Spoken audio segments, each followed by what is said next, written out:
Does the government work for us, or do we work for the government? What can history teach us about war and debt?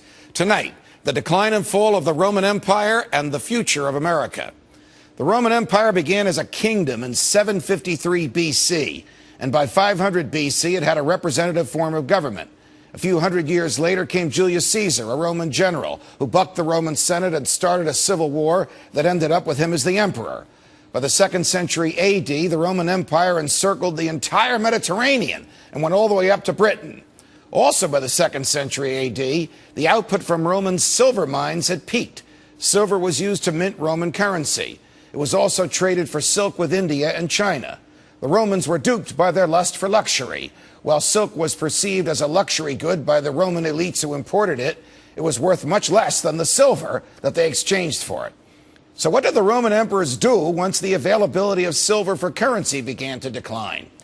They debased their currency. They minted coins with less silver in the coins than the face value of the coins indicated. The Roman government literally stole money from the populace by literally taking the value out of each coin. They couldn't borrow money from China to fund their wars in France, so they operated under the fiction of a debased currency instead. This didn't last very long, and eventually it became evident, it became well known that Roman currency was being debased, and its value sunk like a rock in a pond. Stated differently, the Roman government lied, cheated, and stole from its own people. And when the people discovered this, massive inflation ensued. When the value of the coins they were minting began to eat into the economic power of the Roman elites, they turned increasingly to the military. You see, the Romans had this crazy idea that they could become rich by fighting wars. They actually thought that by taxing people and using the taxes to buy military hardware and using the hardware to conquer foreigners and instilling Roman culture in those foreigners, they, the Romans, would somehow be prosperous. Instead, they spent themselves into a decline they couldn't get out of. The Roman elites had become accustomed to a lifestyle only available to them from cheap labor and government theft. And the masses were kept happy by bread and circuses the Roman emperors gave away with the wealth they had stolen through inflation and taxes. Sound familiar? It should.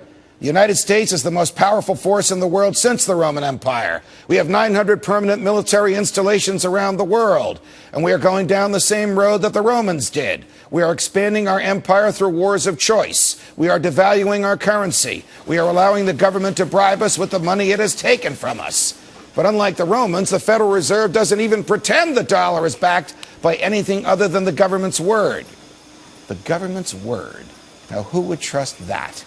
And yet, that doesn't curb the Federal Reserve's ability to debase the currency by printing trillions of dollars of it. What's more, the U.S. government devalues our currency at a rate the most ambitious of Roman emperors could never imagine, because the federal government can also borrow against its future.